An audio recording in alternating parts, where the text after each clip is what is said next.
Hello, my name is Dr. Christopher Thompson, and I'm going to be speaking about Eustachian tuboplasty. We'll talk about the background of Eustachian tube dysfunction, as well as the indications for the procedure. We'll discuss the pathophysiology of the problem, as well as the how the in terms of its and then we'll talk about how the procedure is performed and its efficacy. So, as far as background is concerned, this procedure has actually been around for 9 years, or it was FDA approved 9 years ago. It had been used experimentally prior to that for a number of years, and it seems to be getting more and more attention. In fact, over 500 studies were referenced just in the last 3 years. It's still surprisingly unknown. Even within the otolaryngology community, there aren't a lot of surgeons doing this procedure. Things change slowly in medicine, probably for good reasons. And in this case, it is taking a bit of time, but I think over time it will be used a lot more. As what Eustachian tube function is, the tube is really there to ventilate the middle ear cavity. The middle ear cavity is essentially a sinus, and like all sinuses, it needs an exit. In this case, the exit is normally closed. The Eustachian tube is closed at rest, but it opens periodically, maybe every 10 or 12 minutes, usually through swallowing. And the primary function there is to allow ventilation. So the lining of the middle ear cavity will pull air out of this space. And when it does that, it creates a vacuum. It creates negative pressure, and that pulls the eardrum inward, which is uncomfortable and can impact hearing. If the Eustachian tube then opens, the negative pressure is resolved because this leads to essentially the outside world, the back of your nose. So the pressure will fill that vacuum in the eardrum, and the middle ear space will return to normal. If that doesn't happen, if the Eustachian tube continues to remain closed, the lining of the ear will then fluid, so the vacuum pulls fluid out of the ear, and as the ear fills with fluid, bacteria thrive and we develop an ear infection, otitis media.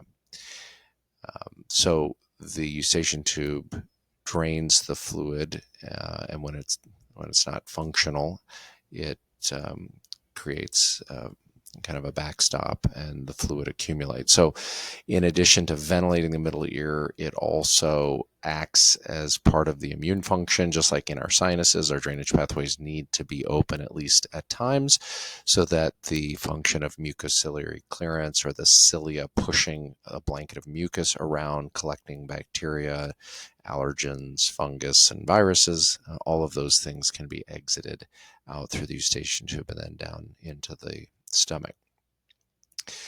So again, the tube is closed at rest. Like I mentioned, that's an important part of its role as well, because if it is not closed at rest, you can hear vocalization from within, and you can also hear or feel the pressures of breathing as they are transmitted to the eardrum. So that's a problem called patulous Eustachian tube, where this tube is persistently open, and we'll talk about that in a little while.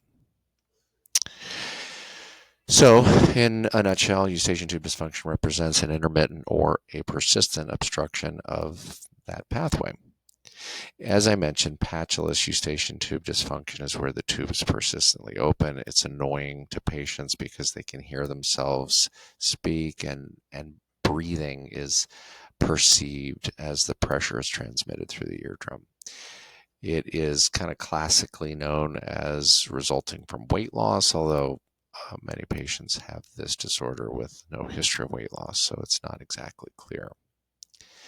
So what are the indications for trying to fix this? Well, somebody who has a persistent sensation of ear plugging, crackling, popping, maybe muffled hearing, sometimes ringing in the ear is brought on by it's actually diminished hearing or diminished conductive hearing because the eardrum isn't moving well. This is not to be confused with ringing that many of us have associated with cochlear issues.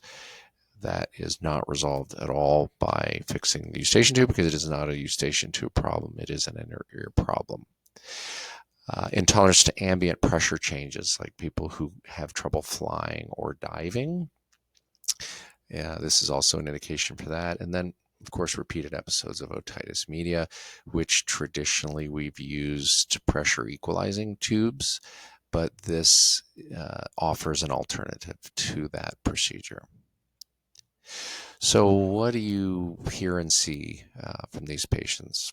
As I mentioned, they talk about popping, crackling, pressure. When you look at their ears, you may see retraction of the tympanic membrane, you may see fluid, or it may look normal if the problem is intermittent. You can have Valsalva to see if that moves the tympanic membrane when they do this maneuver. And if it does, then you can clearly know that the eustachian tube is open at the time. But there have been descriptions of patients who have problems, especially divers and people who fly a lot, can have normal exams, normal Valsalvas, yet still have this problem. So it's difficult because there aren't a lot of objective tests to help us with this. Nasal endoscopy can help rule out allergies, sinus disease, polyps, because all of those things weigh heavily on the eustachian tube function and definitely need to be taken into account when treating this problem.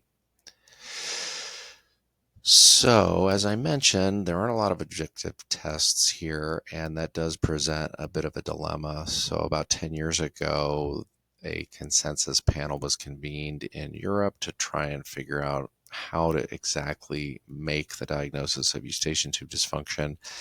And most of what came out of it is fairly obvious. If they have fluid and repeated ear infections, or if they have retraction and poor tympanic mobility, it's clear what's going on. But there are those patients, especially the patients who experience problems with flying or diving, that don't have any objective findings and may be normal when they present.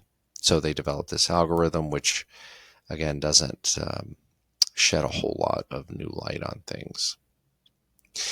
So how does this procedure work? Well, the idea is that we thread a balloon into the proximal part of the eustachian tube. This is lined with cartilage, and then you can see the upper part is lined with bone.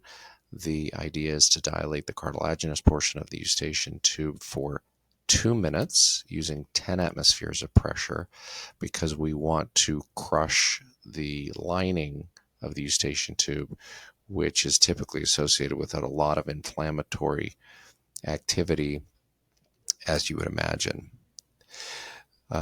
As you can see, the procedure is very quick. It's typically done under either sedation, local anesthesia, or in some cases, general anesthesia. And the recovery is surprisingly easy. Most patients have little to no pain, and very few have any exacerbations of their eustachian tube dysfunction. So how does it work? It does not really dilate anything. The cartilage has elasticity, so it's going to return to its original site after the balloon is deflated.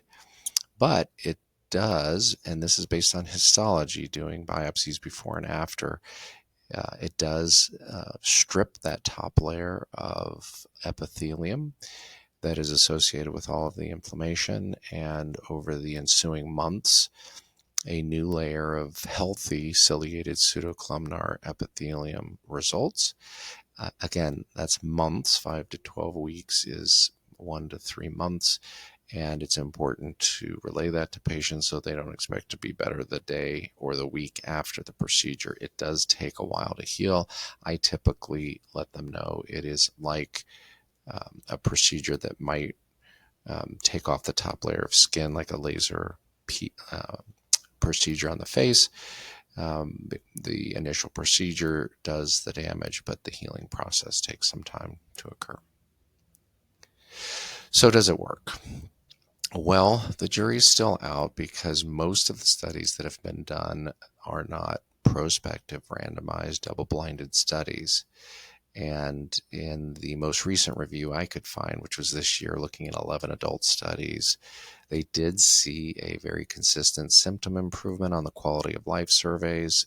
Some of the studies had tympanometry, but most of the studies demonstrated a high risk of bias. So, and then in a recent pediatric study, which was a prospective study looking at 85 years among 43 patients, found 93% had improved quality of life after the procedure and 60% had improved tympanometry. Overall, there seems to be a trend for improvement in these patients, and the morbidity seems to be very low. It's a well-tolerated procedure, very simple recovery. But as I mentioned, we need to see some larger prospective studies to really understand the true success rate. Thank you very much.